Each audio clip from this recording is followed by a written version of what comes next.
地图其实是游戏中最被低估，但又是最实用的工具之一。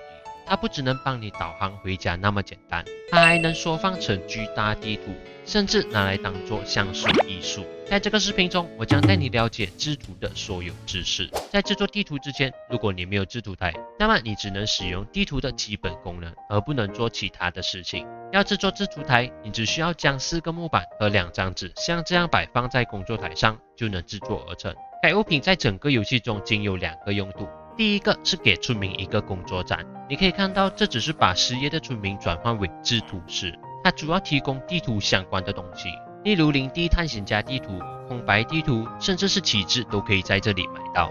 如果是在 1.2、1.5 版本，你还可以和它买到不同群系的村庄地图。当然，制图台最大的用途是围绕着地图的功能。好了，现在你要制作这个地图本身的话，你需要制作一些指南针，然后你可以把指南针放在中心点，再用纸包这一圈，就能制作成地图。接着只需按下使用按键，即可使用定位地图。此时地图就会打开，并且指针将落在地图上的某个地方。指针实际上是代表着你的玩家角色。你可以看到你在地图自身的所在位置，以及你当前所面向的方向。当你在地图的空白处移动时，只要它在你的手中，那些空白处则会在你探险的时候给填满。现在定位地图最大的特点是它们有分等级，你只需将鼠标停在背包的地图上，即可查看地图的级别。地图的等级由0到4级。在 Java 版中，如果你没有看到级别显示，请确保同时按下 F3 和 H， 之后它就会显示。无论如何，你在工作台中制作的任何地图都将从4级中的0级开始。你可能会问，级别到底决定了什么？地图的等级只是决定了它能够看到的土地面积。在一开始的第0级，你的地图在任何方向只能看到128个，这基本上意味着，如果你从地图的一边走到另一边，那就是128个方块。如果你试着超越这个距离，你的小指针就会变成一个大白点，让你知道你已经超出了这个地图的范围。之后，如果你继续这样做，你的指针将会从这个地图上完全消失。现在我完全知道你在想什么。128个方块实际上并没有太多的土地可供展示，但不用担心，因为有一种方法可以提高地图的等级，这相当于就是缩放地图。那么怎样才能缩放这个地图呢？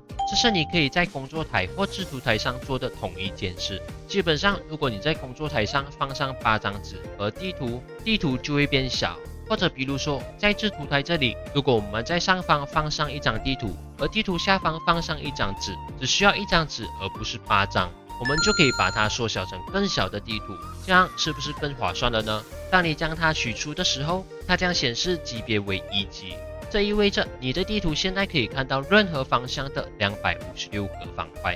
当你把地图缩放时，可能会和之前不一样，你的指针可能位于边缘而不是中间，但不用担心。现在你可以看到，你已经在原先的地图打开了一些区域，但现在旁边又多了一些空白的区域。这片空白的区域就是未探索的领域。一旦你带着地图进入这些区域，它就会被更多的土地给填满。如果256个方块仍然不足以容纳你的地图，请不用担心，你可以进一步缩小地图。只需回到制图台添加1张纸，你的地图现在处于第2级，并且你可以看到任何方向的512个方块。如果你打开时，你可以看到你之前探索的区域以及那些未探索的空白区域。当然，你可以继续扩大地图的范围，直到达到4级。此时，你的地图将能够展示任何方向的2048个的土地方块。这里我想要提醒你的是，地图的级别越高，辨认某些特征就越困难。例如，我建造这个建筑的时候，在0级时，你可以非常清楚地看到它，但在第3级的地图上，你根本看不到这个东西。因此，不同级别的地图适用于不同的目的。如果你想创造基地的地图，或者是一个非常特定的区域，你可能希望将这个地图保持在0到2级左右。当然，这取决于你的基地有多大，这样你可以更详细的了解所有重要的独特功能。可是，如果你想尝试周围更大的区域的地图，可能只是想要了解附近的生物群系，那么3级或4级的地图可能更适合你。如果你想复制一样的地图给你朋友的时候，其实也很简单，只需要在你的制图台上把想复制的地图放在上方，而空地图放在下方，这样就可以复制多个地图。不过还有一个更简易的方法，也就是打开背包的制作栏中，放上你想要复制的地图和一张空白的地图。它也可以做到像之前的复制功能，在这里复制可能会更好一些。现在你已经了解地图的基础知识，下面是一些更进阶的用途。当我们想要锁定地图的时候，该怎么锁定地图呢？要锁定地图时，只需要在这个制图台上放上你想要保留的地图，然后在下方呢放置这个玻璃板，该地图就会被锁定而保留下来。当你移动时，你仍然可以看到这个指针，但地图上的土地将不再进行任何的更新，并且你永远无法再次的解锁它。现在下一个是标记地图，可是这个功能只适用于 Java 版。首先，在游戏中的任何一个位置，当我们放置这个旗帜的时候，比如说是这个点位我想标记，然后我们拿出当前所在的地图，右键点击这个旗帜，就会添加旗帜标记的图案。你可以看到这里小红旗帜图案就会出现在我们的地图了。另外有趣的是，你也可以在锁定的地图上标记这些旗帜。如果你在地图上已经有了这些旗帜标记，但是你不想要再看到它的时候，再次点击右键即可将它移除。当然，如果旗帜本身损坏的话，该标记也将被移除。但是如果我们将这个旗帜改成任何你想要的名字，然后右键点击它的时候，地图上就会显示旗帜标记以及你命名的名字咯。接着要看的是如何显示你的地图。你可以将地图放在物品展示框中，这样就可以让它显示出来。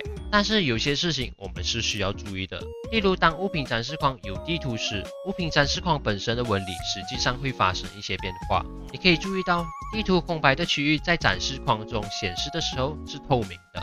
另外，对于大多数的物品来说，它们可以位于8个不同的位置，所以它们可以位于东、南、西或北，或者是它们可以位于两者之间，像是东南。而在地图上，它只能向东、南、西或北这4个方向展示。当所在的区域变暗时，是很难看清地图的区域，那么就要用到以下2个方法。第一，可以在物品展示框的后面放上萤石，然后放上地图，就能看清这个地图的区域。第二，你可以使用荧光物品展示框来代替普通展示框。当你替换过后，这样也能很清楚的看见地图的所在区域。现在到了最后部分，要制作一个巨大的地图。这个步骤有点复杂，我们将使用多个零级地图来完成这项目标。首先，你需要将一堆的物品展示框以方形排列在地面上。如果你想要把它放在墙上也是可以的哦。接着我们将使用这个物品展示框来显示这些地图。这里要注意，由于我们使用的是0级地图，因此一张地图对应是128个方块。在制作巨大地图之前，你先计算巨大地图所要的距离。假设你希望巨大的地图显示是640乘640的方块区域，将2个除以128，那么你的巨大地图就需要是一个5乘5的方形地图。在这个情况下，因为它是5乘5的正方形，所以我们需要25张地图来覆盖整个地图。一旦我们规划好了这个区域过后，我们就需要找到整个地图的方向。那么我们先来制作一张单独的地图，我们就在当前的位置制作一张。制作好地图后，把它放在大地图上的任何一个位置。对我来说，我实际上会把它放在左下角，因为这样最简单且更容易的完成。顺便说一下，放置地图时非常重要的一点，就是确保它的正确定位。例如前方是北的话，地图顶部就是要面向北，地图的左侧则是西边，那么地图的右边呢就是东边，最后地图的南边就是我们屏幕的底部。因此你要做的就是确保地图的顶部是面向世界的北方，这样它就能正确的定位。如果地图的顶部不是朝北的话，你所在的地图就会形成一个拼图，而不是顺序的排列。在填满巨大地图之前，我会把我的原始地图放在我的右手，然后在物品栏中会依着顺序放上4张空白的地图。现在我想把向上的这行都填满，所以我要拿着这张原始地图，把我的指针指向上方的方向，然后我要一直走到地图的边缘。在地图的边缘时，我们只需要走多几个方块，然后我们将开始一张新的地图，接着再次指向上方相同的方向，前往这个地图的边缘。好的，当我们到达地图的边缘后，这里再开始一张新的地图，就这样一直重复，直到我的背包中有显示5张完全填满的地图，就可以回到我们的巨大地图这里来。在这里呢，我们将这个第一张地图，也就是原始的地图放在这个边缘。如果你忘记了顺序，你可以在背包上看到它的 ID 号，然后由于我是向上移动，我将按向上的顺序放置这些地图。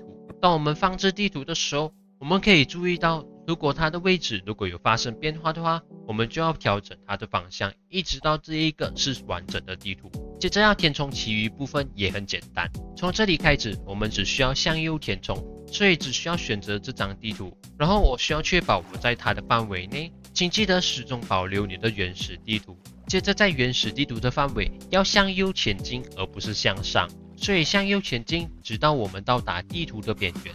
然后在这里，我们将开始一张新的地图。这里把其他的4张地图给填满后，我们将回到这个巨大地图的位置这里来。这里要记住，我们是朝这个右侧前进，所以我们要按最右边的顺序来放置这些地图。从这里开始，对于第2排的其余地图，只需要执行完全相同的操作，把空白的位置填满地图的话，就可以制作成一个巨大地图咯。